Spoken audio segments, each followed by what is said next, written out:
dalam laporan manajerial ya, itu akan membentuk yang berkaitan dengan apa? Yang berkaitan dengan laporan terkait dengan pengendalian terhadap buku besar. Dan juga dalam laporan manajerial ini akan terbentuk yang berkaitan dengan... Halo Sobat Literasi, jumpa lagi bersama saya di channel Bocambeot. Seperti biasa, Bocambeot selalu hadir untuk menyajikan materi-materi yang menarik. Mau tahu materi apa yang disajikan oleh Bocambeot kali ini? Penasaran? Penasaran? Tunggu dulu. Sebelum saya menyajikan materi yang menarik ini, sebaiknya sahabat-sahabat yang belum subscribe silakan subscribe dulu. Dan jangan lupa aktifkan lonceng notifikasinya agar sahabat menjadi orang pertama yang mendapatkan video yang menarik ini. Dan juga sahabat tidak akan ketinggalan video-video menarik lainnya. Oke?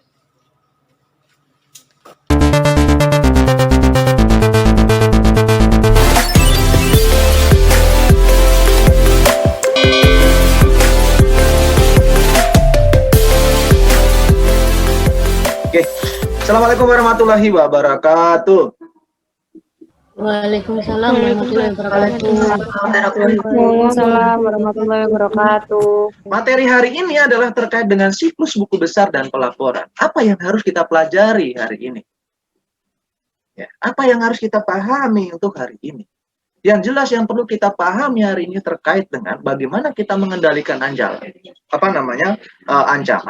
dan juga ya yang perlu kita pahami juga hari ini adalah terkait dengan bagaimana proses yang berkaitan dengan siklus buku besar ini dan juga yang berkaitan dengan pelaporan. Pertama adalah yang perlu kita pahami adalah di mana dia katakan apa? Sistem buku besar dan pelaporan itu memiliki peran penting dalam sistem informasi akuntansi. Ya, dia katakan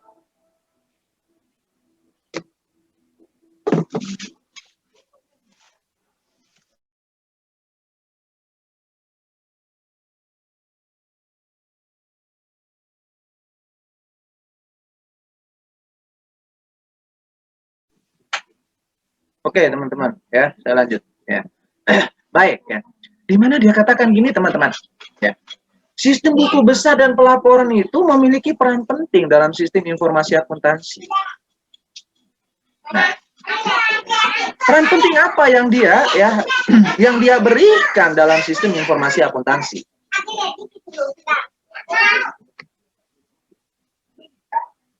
Peran penting apa yang dia berikan kepada sistem informasi akuntansi atau dalam hal sistem informasi akuntansi? Ya.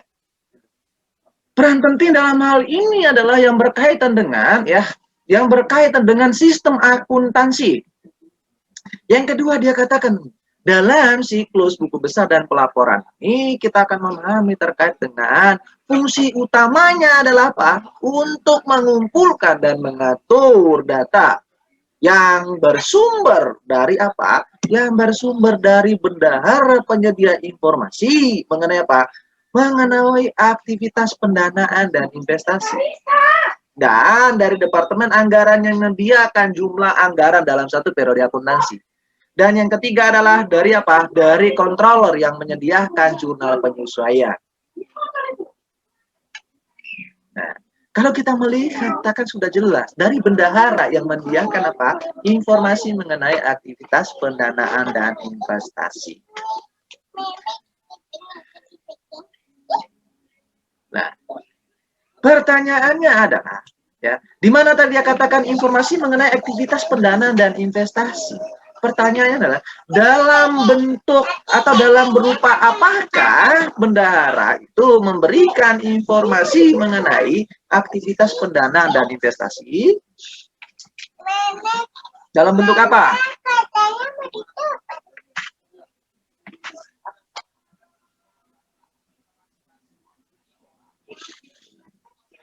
Dalam bentuk apa?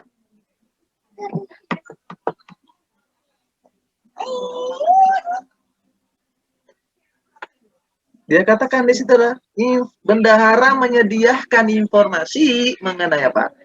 Mengenai aktivitas pendanaan dan investasi.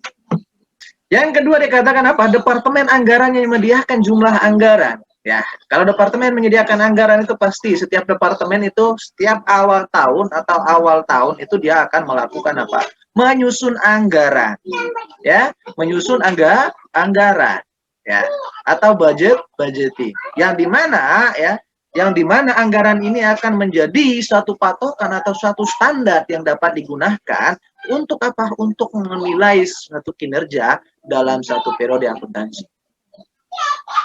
Yang dimana akan dinilai pada akhir periode apakah dia mencapai dengan atau sesuai dengan anggaran yang sudah dibentuk pada awal periode. Yang ketiga adalah terkait dengan kontrol penyediaan jurnal penyesuaian. Ya, dari kontrol dari yang namanya neraca yang disebut sebagai controller yang akan menyediakan jurnal penyesuaian. Ya. Yang berikutnya dikatakan apa? Dalam siklus ini ya akan menerima berbagai informasi dari sumber lain, ya.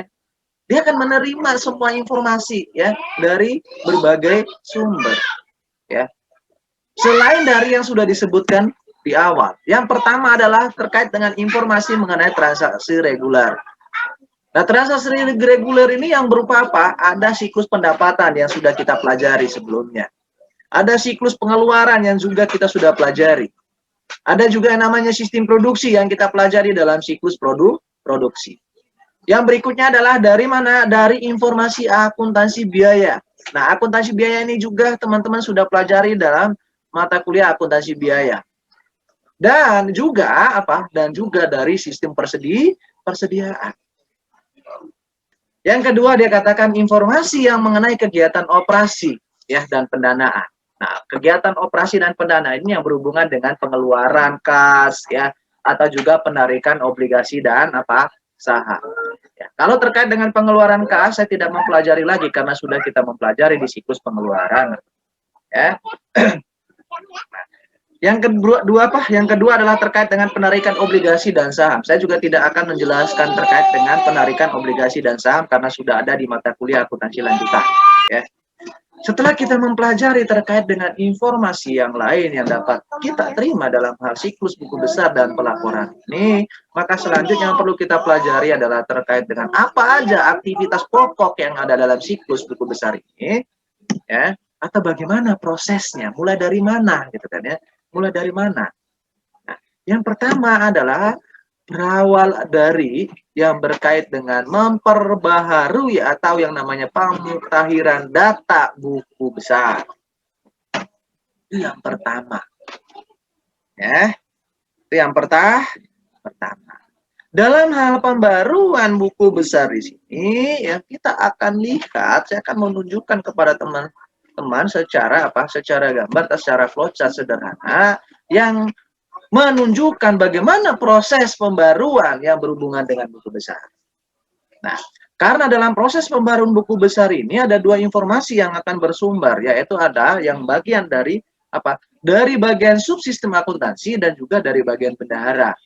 Yang dimana kedua fungsi ini sama-sama membuat yang berkait dengan ayat jurnal. Ya. Sistem akuntansi akan membuat sebuah jurnal yang akan memperbarui secara langsung terhadap buku besar. Habis itu juga bendahara juga akan membuat jurnal yang akan memperbarui buku besar. Ya. Dari pembaruan ini juga akan dari pembaruan buku besar ini dalam setiap organisasi memiliki sistem tersendiri-sendiri atau kebijakan sendiri-sendiri. Ada yang memiliki kebijakan menggunakan sistem voucher. Ada yang menggunakan sistem buku besar. Yang artinya apa di sini ya? Kalau menggunakan sistem voucher, maka dia akan membuatkan voucher atau membuat jurnal voucher baru akan memperbarui buku besar. Maka akan bertahap. Atau yang menggunakan buku besar langsung. Kalau membuat buku besar langsung, maka setiap jurnal itu akan mempengaruhi secara langsung terhadap akun buku besar. Nah, lalu pertanyaannya adalah, maka muncul lagi pertanyaan. Pertanyaan yang pertama tadi. Ya, masih pertanyaan yang pertama tadi. Yang berkaitan dengan apa? Yang berkaitan dengan ya bendahara memberikan informasi yang berkaitan dengan mengenai pendanaan dan investasi. Tadi pertanyaannya adalah di sini juga akan terlihat bendahara itu akan membuat sebuah jurnal. yang akan mempengaruhi atau memperbarui buku besar. Aktivitas yang kedua, aktivitas pokok yang kedua dalam siklus, ya siklus buku besar dan pelaporan ini adalah yang berkaitan dengan apa? Aktivitas yang berhubungan dengan memasukkan ayat penyesuaian. Nah, memasukkan ayat penyesuaian. Dalam hal ayat penyesuaian ini saya akan memberikan sebuah gambar ya, dalam sebuah gambar sederhana ya, itu akan membuat seperti ini ya.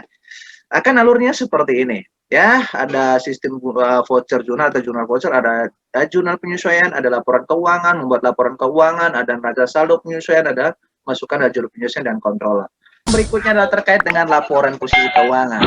Yang dimana tadi apa? Laporan posisi keuangan itu terbentuk setelah kita menyusun yang pertama laporan laba rugi, laporan perubahan ekuitas. Ya. Proses yang berikutnya atau aktivitas yang berikutnya adalah yang perlu kita pelajari adalah terkait dengan penyusunan yang berhubungan dengan laporan manajerial. Yang terakhir adalah laporan apa? Laporan manajerial. Ya.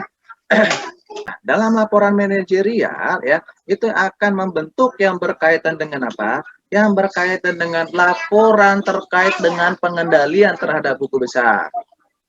Dan juga dalam laporan manajerial ini akan terbentuk yang berkaitan dengan apa? Laporan anggaran. Dan terakhir adalah terkait dengan laporan aktivitas atau laporan pertanggungjawaban. Ya. Yang pertama tadi adalah laporan pengendalian atas buku besar. Yang dimana di sana data yang dibutuhkan adalah terkait dengan data voucher. Ya, data voucher di sini yang berkaitan dengan apa? Data jurnal. Ya, habis itu juga terkait dengan apa? Terkaitan dengan data yang berhubungan dengan jumlah saldo dari setiap akun buku besar. Yang kedua tadi apa? Yang kedua yang berkaitan dengan laporan manajerial ini adalah laporan anggaran. Nah, laporan anggaran ini yang berhubungan dengan apa? Anggaran operasional. Yang kedua adalah anggaran apa? Anggaran pengeluaran modal. Dan yang terakhir itu adalah yang berkaitan dengan anggaran arus kas.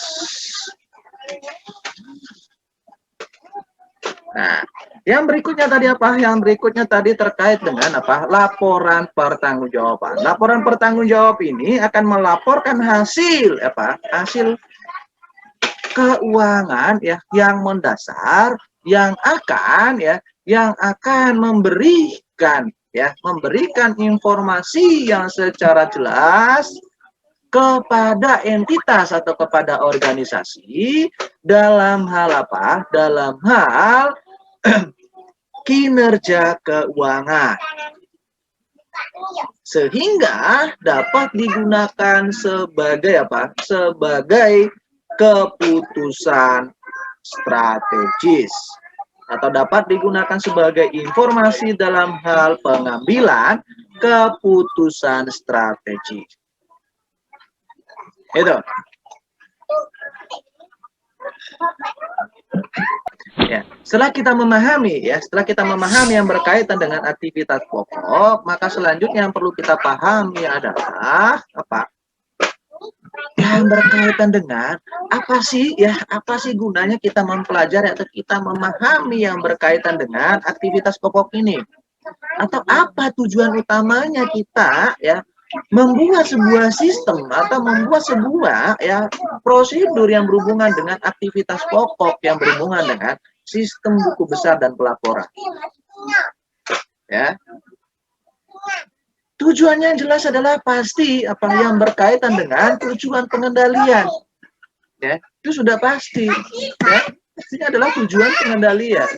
Nah, tujuan pengendaliannya itu adalah yang berkaitan dengan apa? Ya, semua pembaruan ke buku besar itu harus diotorisasi secara tepat. Nah, habis itu juga apa? Terkait dengan semua transaksi buku besar itu yang dicatat itu harus valid. Ya. Dan juga terkait dengan semua transaksi buku besar yang valid dan diotorisasi itu telah dicatat. Ya. Kalau sudah valid dan sudah diotorisasi itu sudah harus dipastikan bahwa ya semuanya sudah dicatat atau sudah diposting. Ya. Dan ya itu harus dipastikan apakah ya sudah dicatat secara akurat atau tidak. Dan juga ya kita membuat sebuah sistem yang baik ya atau kita membuat sebuah alur atau aktivitas pokoknya itu adalah juga yang berkaitan dengan agar data buku besar dijaga dari kehilangan atau pencurian. Dan terakhir juga adalah agar apa? Agar aktivitas sistem buku besar itu dilakukan secara efisien dan efektif. Ya. Itu yang berkaitan dengan tujuan utama yang terkait dengan kita memahami yang berkait atau kita membuat sebuah sistem yang berkait dengan siklus buku besar dan pelaporan ini. Ya. Dari tujuan pengendaliannya ini atau tujuan utama ini, ya, apakah penggunaan teknologi informasi itu memberikan manfaat terhadap ya sistem buku besar, ya. Nah, sehingga dia katakan apa ya dalam hal yang berkaitan dengan ya sistem itu akan ada peluang yang besar terkait dengan kita memanfaatkan yang terkait dengan apa teknologi informasi ya karena dia katakan apa penggunaan teknologi informasi itu dapat meningkatkan efisien dan efektivitas siklus buku besar dan pelaporan. Dalam hal apa? Dalam hal ketepatan waktu pemutahiran data, dalam hal proses penutupan buku bulanan, yang berikutnya dalam hal pembuatan laporan keuangan, dan yang terakhir apa? Dalam hal pengambilan keputusan strategis. Artinya apa? Ya penggunaan teknologi informasi ini ya akan memberikan banyak kemudahan kepada kita semua ya, kepada pengguna atau kepada entitas untuk apa? Ya, untuk memberikan data yang akurat atau memberikan informasi atau ya mempermudah dalam hal yang berhubungan dengan apa? Waktu untuk apa? Waktu untuk pembaruan data, waktu untuk penyusunan laporan keuangan, waktu untuk menutup buku, waktunya kita harus ya melakukan tindakan dan sebagainya. Ya. Sehingga ya dengan adanya pemanfaatan teknologi ini ya dan juga tadi terkait dengan adanya pengendalian, maka ya dalam hal yang tepat juga dalam hal yang berkaitan dengan pemanfaatan teknologi juga ini atau dengan tujuan pengendalian juga kita harus memahami yang berkaitan dengan apa harus dilakukan yang namanya apa dilakukan yang namanya laporan rekonsiliasi ya harus digunakan atau dilakukan yang namanya penyusunan laporan rekonsiliasi. Untuk apa? Atau apa yang harus dilakukan dalam laporan rekonsiliasi? Yang pertama adalah pembuatan yang berkaitan dengan neraca saldo. Ya, habis itu terkait dengan membandingkan, ya. Karena dalam rekonsiliasi ini kita akan membandingkan. Ya, yang pertama adalah terkait dengan rekening pengendalian buku besar dengan saldo total buku pembantu yang terkait. Ya, yang dimana tadi kita sudah sebut buku pembantu itu ada dua. Ya, yang berikutnya adalah terkait dengan jejak audit, ya, yang dimana jejak audit itu dia katakan apa memperlihatkan jejak sebuah transaksi di sepanjang sistem akuntansi. Karena jejak audit khususnya memfasilitasi tugas-tugas yang berkaitan dengan apa? Menelusuri transaksi apapun dari dokumen sumber-sumber asli sehingga hingga ke buku besar dan ke laporan apapun atau dokumen lain yang menggunakan data tersebut. Habis itu juga menelusuri kembali ya bagian apapun yang muncul dalam sebuah laporan dari buku besar hingga ke dokumen sumber. Dan yang terakhir adalah terkait dengan apa? Menelusuri semua perubahan dalam rekening buku besar dari saldo awalnya hingga saldo akhir. Nah, sehingga ya teman-teman, saya memberikan pertanyaan lagi pada teman-teman, biar teman-teman tuh masih ingat gitu kan ya. Biar teman-teman masih ingat. Terkait dengan yang terakhir dikatakan apa? Menelusuri semua perubahan dalam rekening buku besar dari saldo awalnya hingga saldo akhir. Baik, yang terakhir. Dalam hal ya, pasti dong ada yang namanya ancaman ya. Dalam semua sistem pasti ancaman. Yang pertama dalam siklus buku besar ini, ancaman yang sering terjadi adalah apa? Kesalahan pembaruan data buku besar. Ya, yang dimana yang sering terjadi itu adalah terkait dengan jurnal yang tidak akurat atau tidak lengkap, dan juga terkait dengan posting yang tidak lengkap. Nah, jika ada kesalahan seperti ini, apa akibat yang akan terjadi? Ya, akibat yang akan terjadi adalah terkait dengan catatan dan laporan tidak lengkap, sehingga menghasilkan informasi yang keliru atau informasi yang menyesatkan, yang mengakibatkan keputusan strategis juga pasti tidak tepat.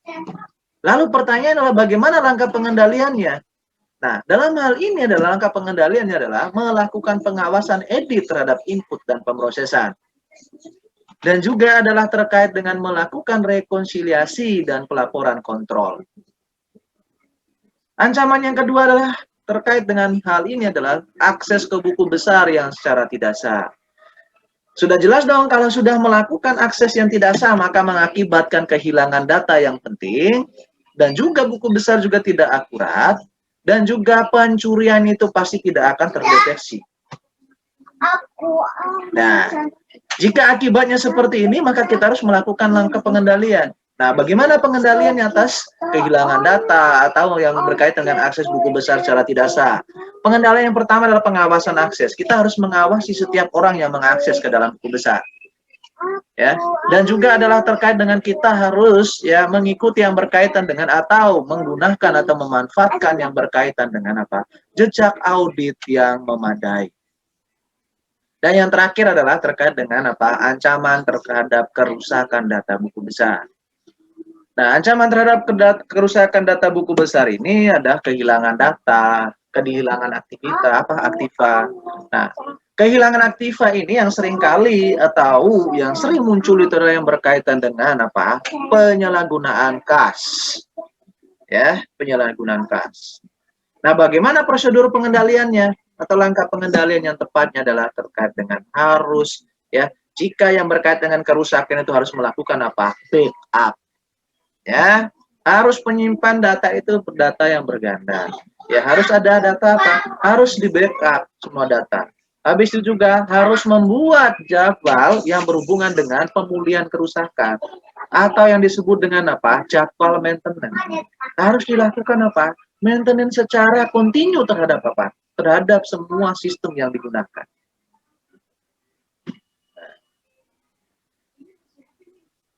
Yang berkaitan dengan apa? Coba saya akan membahas lebih jauh terkait dengan pengawasan editan terhadap input dan proses. Nah, kita akan lihat ya, kalau kita melihat ya prosedur pengawasan terhadap input dan pemrosesan itu yakni apa? Yang berkaitan dengan cek ya, kita harus cek recheck yang berhubungan dengan apa? Validasi data, bentuk data tersebut seperti apa. Habis itu yang berhubungan dengan apa? Total debit dan kreditnya juga harus sama. Habis itu kelengkapan data, pengeluaran data, ya, penetapan file standar untuk jurnal penyesuaian. Nah, cek aritmatika setelah pemutakhiran, habis itu perhitungan total jurnal dan buku besar. Ini adalah kalau kita berbicara terkait dengan pengawasan input dan pemrosesan.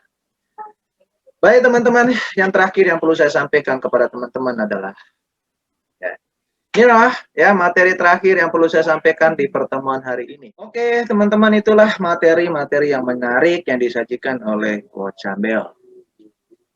Bagaimana? Menarik kan materi hari ini? Menarik kan? Jika menarik, silahkan berikan komen yang terbaik di kolom komentar, teman-teman. Ya, silahkan berikan komentar yang terbaik. Ya, dan jangan lupa ya, jika tadi materinya menarik, jangan lupa untuk untuk subscribe ya, dan juga like. Karena apa? Subscribe satu subscribe dari teman-teman itu akan memberikan apa? Dukungan terbesar kepada channel Bocambel. Agar apa? Agar channel Bocambel terus berkembang.